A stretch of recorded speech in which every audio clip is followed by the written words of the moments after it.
Don't let anyone tell you your voice doesn't matter. In the years to come, there will be trolls galore, online and in person,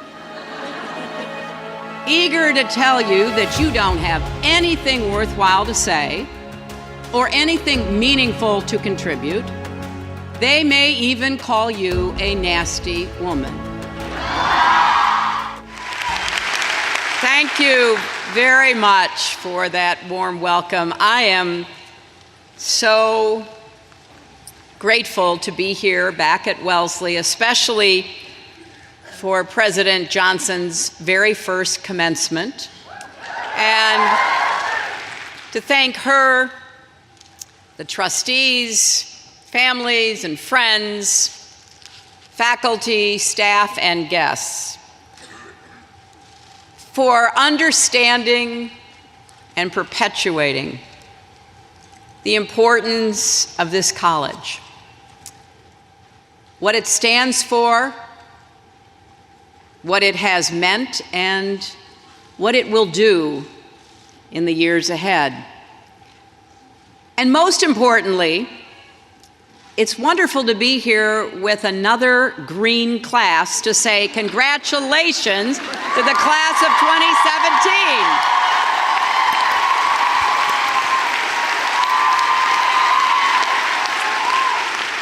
Now, I have some of my dear friends here from my class, a green class of 1969, and I assume, or at least you can tell me later, unlike us, you actually have a class cheer. 1969 Wellesley.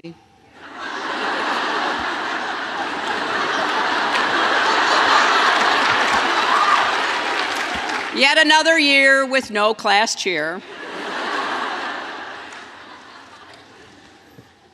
But it is such an honor to join with the college and all who have come to celebrate this day with you, and to recognize the amazing futures that await you. You know, 4 years ago, maybe a little more or less for some of you. So, man, I've got to get a lozenge.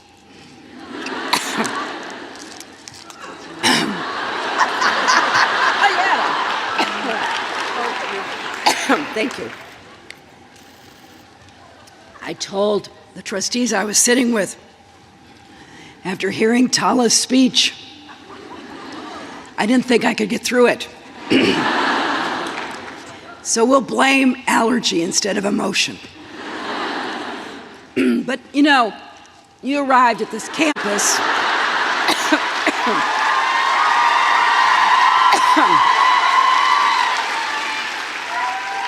You arrived from all over. You joined students from 49 states and 58 countries. Now, maybe you felt like you belonged right away. I doubt it. But maybe some of you did and you've never wavered. But maybe you changed your major 3 times and your hairstyle twice as many as that.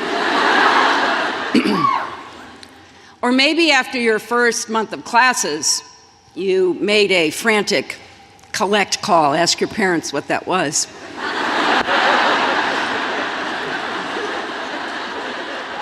Back to Illinois to tell your mother and father you weren't smart enough to be here. My father said, "Okay, come home." My mother said, "You have to stick it out." That's what happened to me.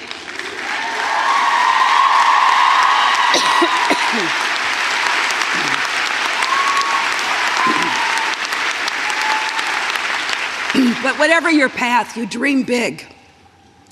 You probably, in true Wellesley fashion, planned your academic and extracurricular schedule right down to the minute. So this day that you've been waiting for, and maybe dreading a little, is finally here. As President Johnson said, "I spoke at my commencement 48 years ago. I came back 25 years ago to speak at another commencement. I couldn't think of any place I'd rather be this year than right here."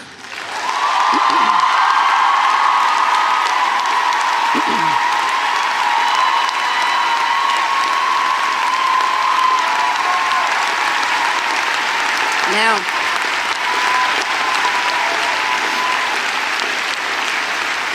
you may have heard that things didn't exactly go the way I planned. But you know what? I'm doing okay.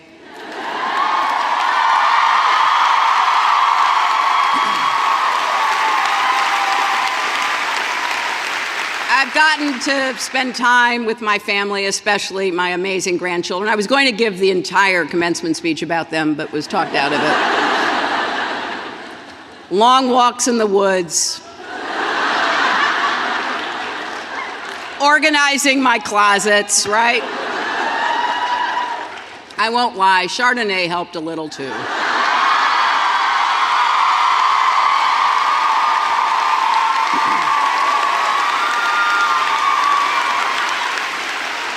But here's what helped most of all: remembering who I am, where I come from, and what I believe. And that is what Wellesley means to me. This college gave me so much. It launched me on a life of service and provided friends that I still treasure.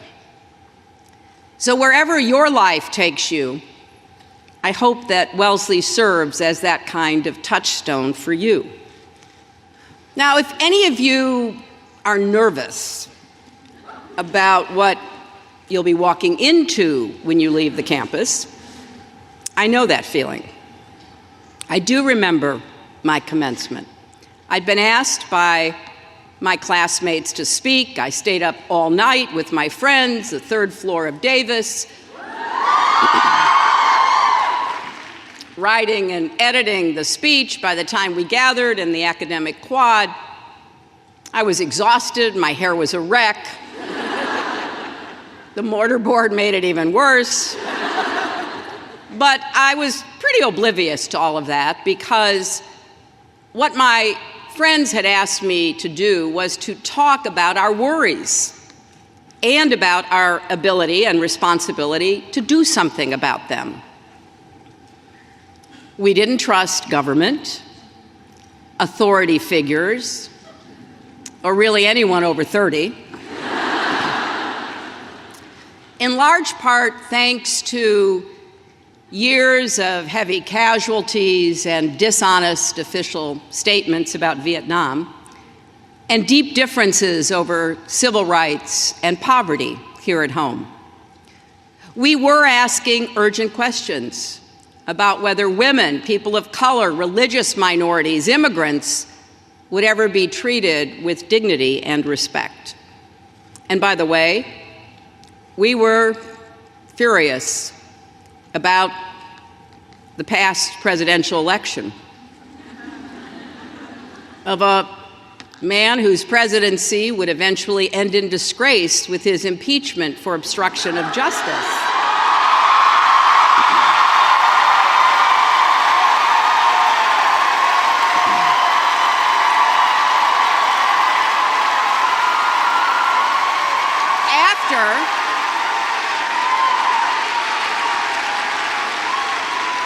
After firing the person running the investigation into him at the Department of Justice.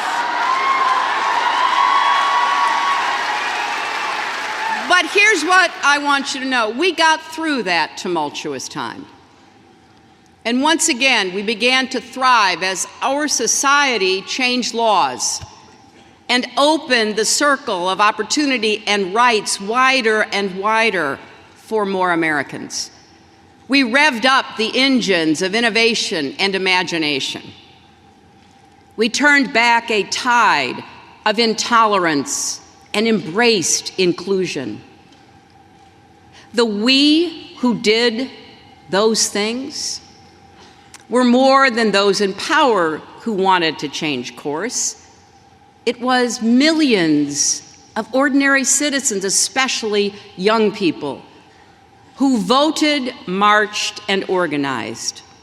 Now, of course, today has some important differences. The advance of technology, the impact of the internet, our fragmented media landscape make it easier than ever to splinter ourselves into echo chambers. We can shut out contrary voices, avoid ever questioning our basic assumptions. Extreme views are given powerful microphones. Leaders willing to exploit fear and skepticism have tools at their disposal that were unimaginable when I graduated. And here's what that means to you, the class of 2017. You are graduating at a time when there is a full-fledged assault on truth and reason. Just log on to social media for 10 seconds. It will hit you right in the face. People denying science, concocting elaborate, hurtful conspiracy theories about child abuse rings operating out of pizza parlors, drumming up rampant fear about undocumented immigrants, Muslims, minorities, the poor, turning neighbor against neighbor and sowing division at a time when we desperately need unity. As the history majors among you here today know all too well, when people in power invent their own facts and attack those who question them, it can mark the beginning of the end of a free society.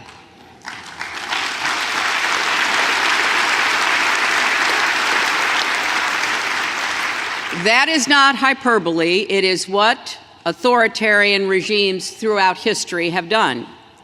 They attempt to control reality, not just our laws and our rights and our budgets, but our thoughts and beliefs. Right now, some of you might wonder, well, why am I telling you all this? You don't own a cable news network. You don't control the Facebook algorithm. You aren't a member of Congress yet.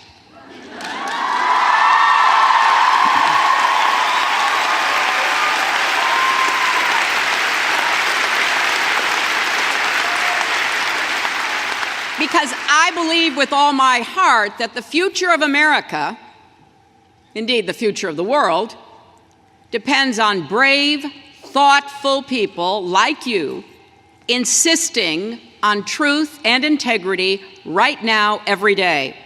You didn't create these circumstances, but you have the power to change them.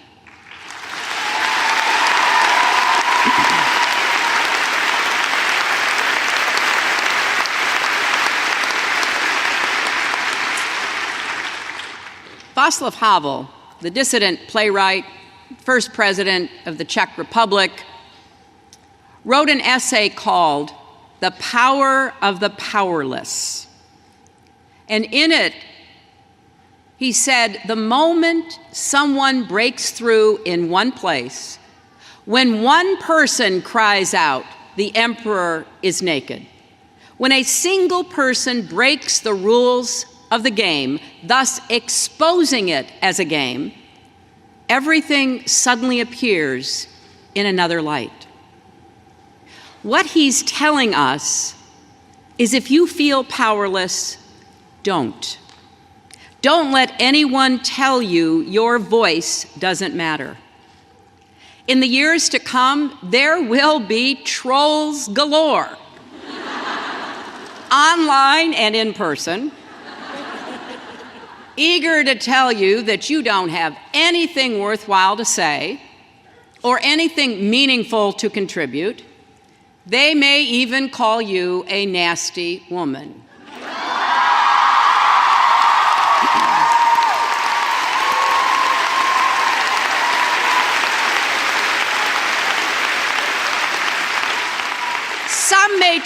a slightly more sophisticated approach and say, your elite education means you are out of touch with real people.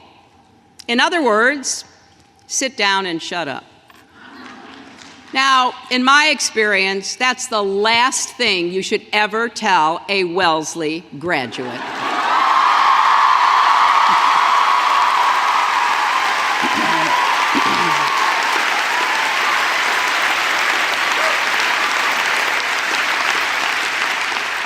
And here's the good news. What you've learned these 4 years is precisely what you need to face the challenges of this moment. First, you learned critical thinking. I can still remember the professors who challenged me to make decisions with good information, rigorous reasoning, real deliberation.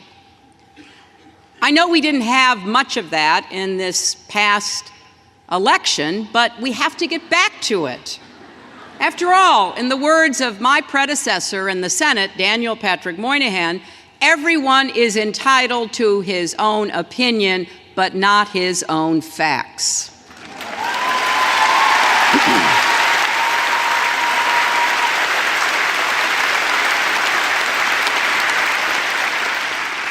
And your education gives you more than knowledge. It gives you the power to keep learning and apply what you know to improve your life and the lives of others. Because you are beginning your careers with one of the best educations in the world, I think you do have a special responsibility to give others the chance to learn and think for themselves and to learn from them so that we can have the kind of open, fact-based debate necessary for our democracy to survive and flourish. And along the way, you may be convinced to change your mind from time to time. You know what? That's okay. Take it from me, the former president of the Wellesley College Young Republicans.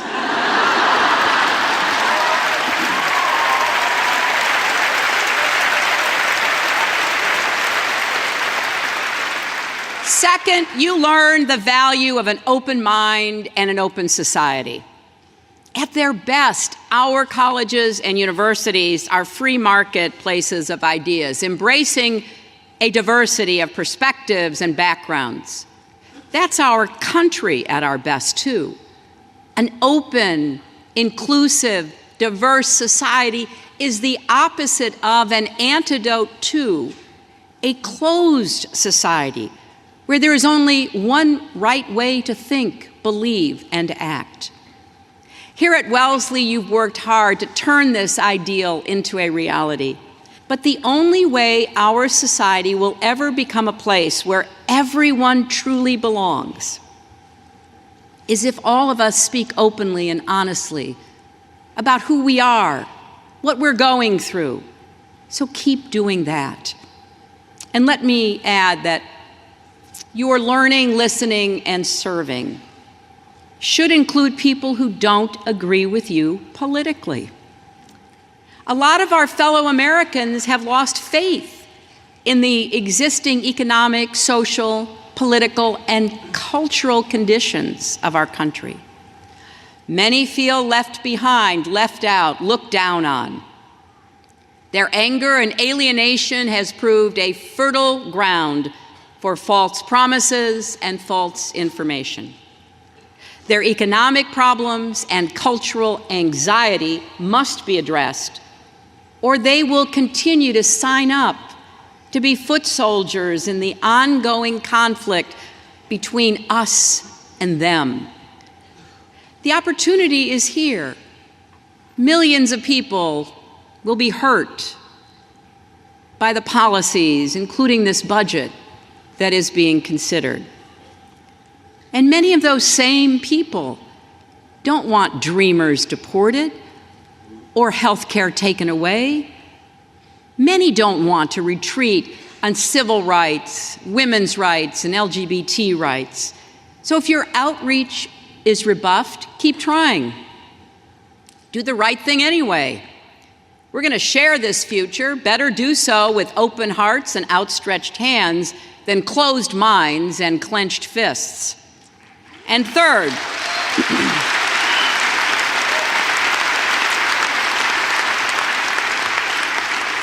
here at Wellesley, you learned the power of service. Because while free and fierce conversations in classrooms, dorm rooms, dining halls are vital, they only get us so far. You have to turn those ideas and those values into action.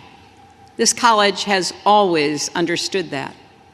The motto, which you've heard twice already, not to be ministered unto, but to minister, is as true today as it ever was. When you think about it, it's kind of a old-fashioned rendering of President Kennedy's great statement, ask not what your country can do for you, ask what you can do for your country. Not long ago, I got a note from a group of Wellesley alums and students who had supported me in the campaign. They worked their hearts out. And like a lot of people, they're wondering, what do we do now? Well, I think there's only one answer: keep going.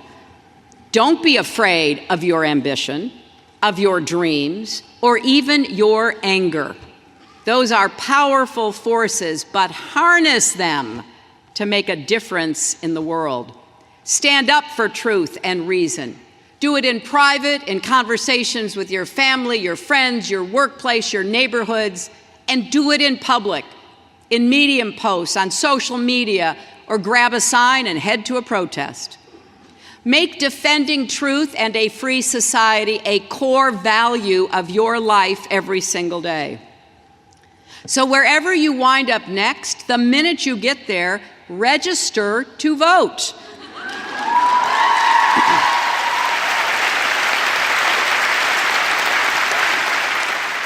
And while you're at it, encourage others to do so. And then vote in every election, not just the presidential ones. Bring others to vote. Fight every effort to restrict the right of law-abiding citizens to be able to vote as well.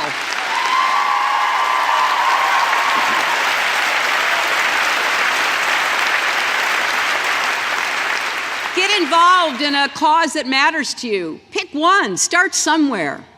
You don't have to do everything, but don't sit on the sidelines. And you know what? Get to know your elected officials. If you disagree with them, ask questions. Challenge them. Better yet, run for office yourself someday.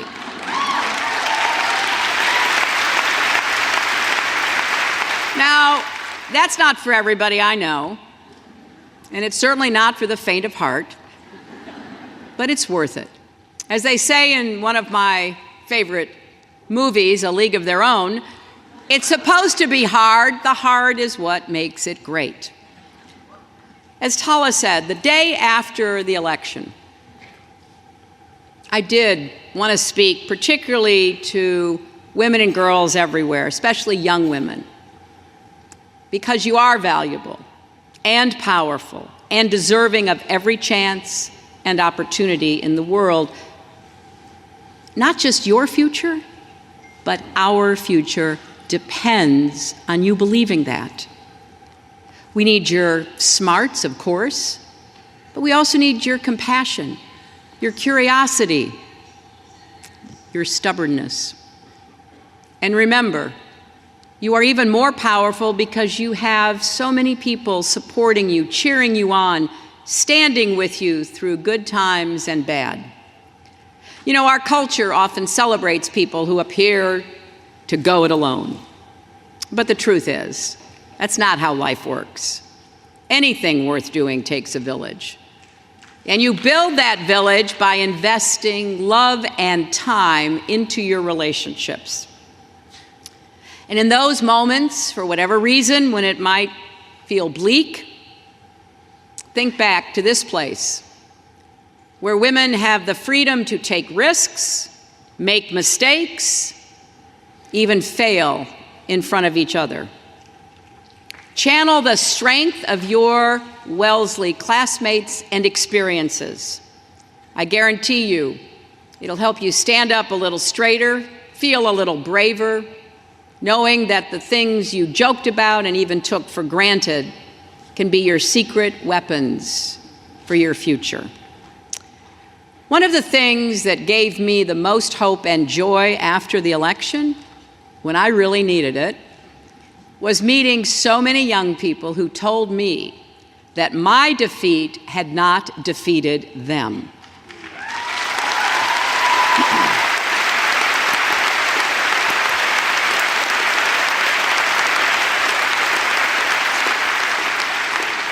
And I'm going to devote a lot of my future to helping you make your mark in the world. I created a new organization called Onward Together to help recruit and train future leaders, organize for real and lasting change. The work never ends. When I graduated and made that speech, I did say, and some of you might have pictures from that day with this on it, the challenge now is to practice politics as the art of making what appears to be impossible possible. That was true then, it's truer today. I never could have imagined where I would have been 48 years later.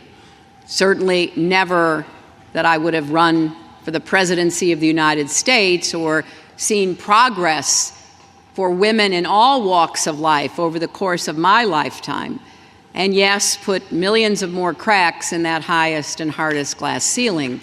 Because just in those years, doors that once seemed sealed to women are now open. They're ready for you to walk through or charge through, to advance the struggle for equality, justice, and freedom.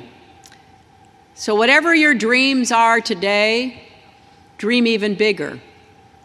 Wherever you have set your sights, raise them even higher. And above all, keep going. Don't do it because I asked you to. Do it for yourselves.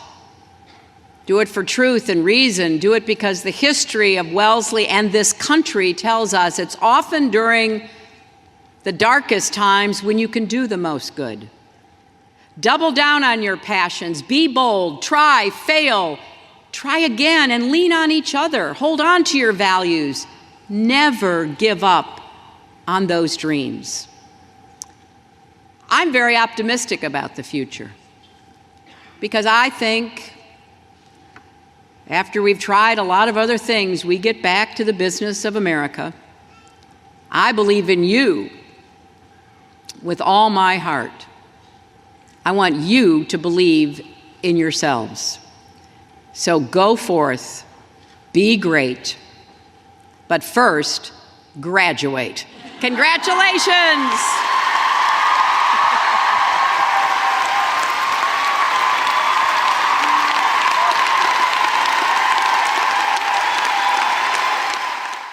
Visit our site, EnglishSpeechChannel.com, for exclusive access to video transcripts, offline audio, English lessons, and private classes. Don't forget to explore our free and new ebooks. Also, subscribe to our weekly newsletter for the latest updates. Links in the description below. Thanks for your support.